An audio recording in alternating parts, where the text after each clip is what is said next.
بسم اللہ الرحمن الرحیم۔ میرے بھائیوں اور دوستوں، اللہ تعالیٰ نے مجھے اور آپ کو بنایا ہے، اس کائنات کو بنایا ہے۔ جب انسان کوئی چیز بناتا ہے، کوئی مشینری، کوئی ٹیکنالوجیز بناتا ہے، تو اس چیز کو کس طرح سے استعمال کیا جائے اس پر ایک کتاب لکھتا ہے، ایک چھوٹا سا نوٹ لکھتا ہے۔ اگر مان لو آپ فریج خریدنے جاؤ تو آپ کو فریج کے ساتھ ساتھ ایک چھوٹا سا انسٹرکشن میں ایک چھوٹی کتاب رہے گی، جس سے اسے کیسے استعمال کرنا چاہیے، کیا کرنا چاہیے، کس سے حفاظت کرنا چاہیے، ساری ڈیٹیل اس میں لکھی ہوئی ہوتی ہے۔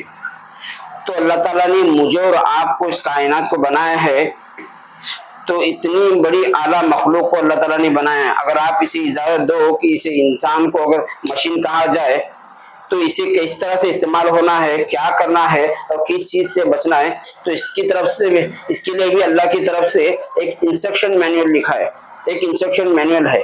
وہ انسٹرکشن مینول ہے دا گلوریس قرآن۔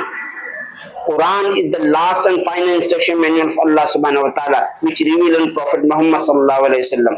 قرآن یہ اللہ تعالیٰ کا آخری انسٹرکشن مینول ہے، جس سے یہ انسان کو کس طرح سے کس چیز سے بچنا ہے اور کس چیز کو کرنا ہے، ساری ڈیٹیل اس کے اندر ہے۔ یہ اللہ سبحانہ و تعالیٰ کی طرف سے آخری انسٹرکشن مینول ہے۔ تو کتنی اہم بات ہے اس کو سمجھنا، اس کو پڑھنا، اس کو جاننے کی کتنی اہم بات ہے۔ قرآن کی پہلی آیت میں اللہ تعالیٰ فرماتے ہیں، قرآن تو لکھا گیا الحمدللہ سے، لیکن قرآن کی جو پہلی اترنے والی آیت ہے اس میں اللہ تعالیٰ فرماتے ہیں، سورہ علق کی آیت ہے، اقرأ بسم ربک الذی خلق۔ اقرا کے معنی کیا ہے؟ اقرا کا مطلب ہوتا ہے عربی میں پڑھنا۔ اقرا کا کیا مطلب ہوتا ہے؟ پڑھنا۔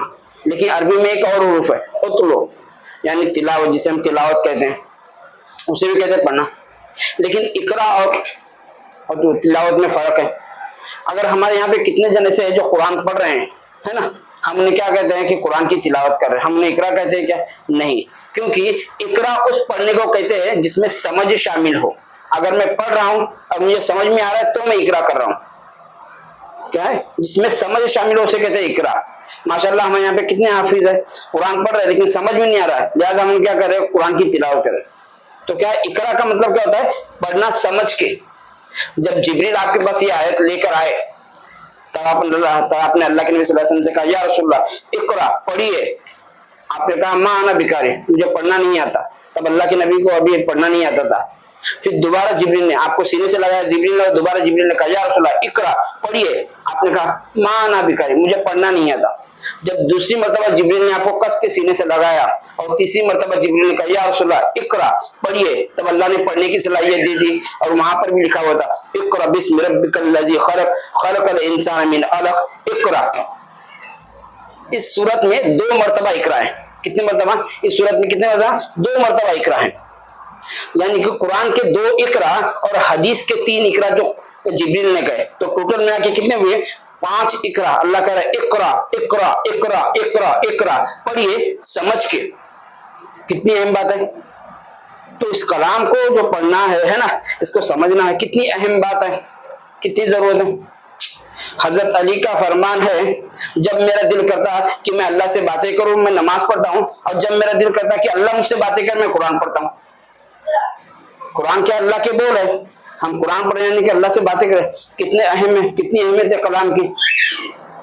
پہلے کی جتنی بھی کتابیں، تورات، زبور، انجیل، ساری لکھی ہوئی کتابیں، قرآن بولتا ہوا کلام ہے جسے لکھا گیا ہے، لہٰذا بات میں طاقت ہے۔ کتنی اہم ہے۔ ساری پہلے کی لکھی ہوئی کتابیں، قرآن بولتا ہوا کلام ہے جسے لکھا گیا ہے۔ پہلے کی جتنی بھی کتاب ہے، قرآن پہلے کلام ہے پھر کتاب ہے۔ کتنی اہم بات ہے، کیا اہمیت ہے۔ اور اس کے بارے میں اللہ تعالیٰ فرماتے ہیں قرآن میں، سورہ بقرہ کی پہلی آیت میں اللہ تعالیٰ فرماتے ہیں، الف لام میم ذالک الکتاب لا ریب فیہ، یہ ایسی کتاب ہے جس میں کوئی شک، کوئی شبہ، کوئی رائے، کوئی دو رائے نہیں ہے، ایک ڈاؤٹ بھی نہیں ہے۔ ریب کا معنی یہ ہوتا ہے عربی میں ایک پن پوائنٹ کے برابر، اس میں کوئی ڈاؤٹ نہیں ہے، کوئی ڈاؤٹ نہیں۔ کتنی اہم بات ہے۔ اور اس میں کوئی، اس کلام میں، اس کتاب میں کوئی چینجز ہو ہی نہیں سکتے۔ قرآن میں اللہ تعالیٰ فرماتے ہیں، سورہ ہجر میں سورہ 15 میں آیت نمبر 9 میں اللہ تعالیٰ فرماتے ہیں، اِنَّا نَحْنُ نَزَّلْنَا الذِّكْرَ وَإِنَّا لَهُ لَحَافِظُونَ، بے شک قرآن ہم نے اتارا ہے، اس کی حفاظت کا ذمہ بھی ہمارا ہی ہے۔ تو کتنے حفاظت کا ذمہ اللہ نے لیا ہوا ہے، تو اس میں کوئی چینجز ہو ہی نہیں سکتا۔ ایک زیر زبر بھی یہاں کے وہاں نہیں ہو سکتا تا قیامت تک، ایک زیر زبر بھی یہاں سے وہاں نہیں ہو سکتا۔ تو کتنی اہم بات ہے، کتنی ضروری چیز ہے۔ اس کو کیا ہے؟ اس لیے تو قرآن میں اللہ تعالیٰ فرماتے ہیں سورہ قمر میں بھی سورہ 54 آیت نمبر 17 آیت نمبر 22 آیت نمبر 32 آیت نمبر 40 میں اللہ تعالیٰ فرماتے ہیں وَلَقَدْ يَسَّرْنَا الْقُرْآنَ لِلذِّكْرِ فَهَلْ مِن مُّدَّكِرٍ، ہم نے تمہارے لیے قرآن بہت آسان کیا ہے، پھر تم میں سے کون ہے جو اس سے ہدایت نہیں پا جائے گا؟ تو کتنے قرآن کیا ہے؟ ہدایت ہے۔ حضرت علی کا فرمان ہے، حضرت علی کہتے ہیں اگر میں سورت فاتحہ کی تفسیر کروں، سورت فاتحہ 7 آیتیں، اگر میں سورت فاتحہ کی تفسیر کروں تو 70 اونٹوں پہ لا دی جائے۔ کیا علم ہے؟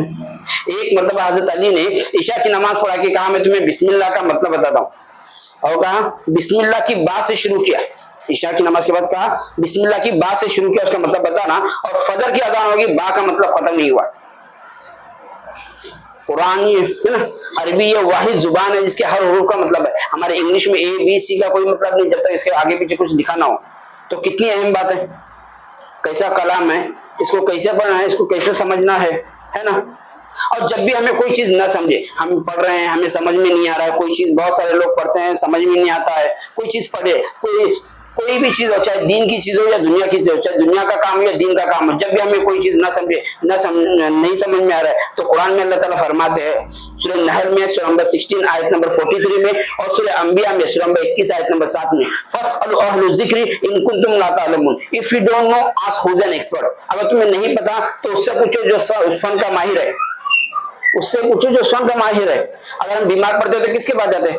ڈاکٹر کے پاس جاتے ہیں، کیوں؟ ڈاکٹر اس فن کا ماہر ہے۔ تو اسی طرح سے اگر قرآن کے بارے میں نہیں سمجھا تو علماء سے جا کے سیکھے۔ اس کو پڑھنے کی سمجھنے کی بہت ضرورت ہے۔ یہ کیا پیغام ہے اللہ تعالیٰ کا، جب تک میں اور آپ اسے سمجھے نہ، ہے نا، تو تب تک اسے ہم دوسرے تک کیسے پہنچا سکتے؟ اسی لیے تو قرآن میں، اسی لیے تو اللہ کے نبی صلی اللہ علیہ وسلم کی ایک حدیث ہے، صحیح بخاری کی حدیث ہے، والیوم نمبر 6 حدیث نمبر 502 سے، جہاں پہ اللہ کے نبی صلی اللہ علیہ وسلم کہتے ہیں the best amongst you those who learn Quran and teach it۔ تم میں بہترین شخص وہ ہے جو قرآن سیکھے اور سکھائے۔ تو بھائیو، اسے مجھے بھی سیکھنا ہے اور ہر ایک کو سکھانا بھی ہے، تو ہم بھی اسے سیکھے اور اسے دوسرے تک بھی پہنچائے، سب کریں گے انشاءاللہ۔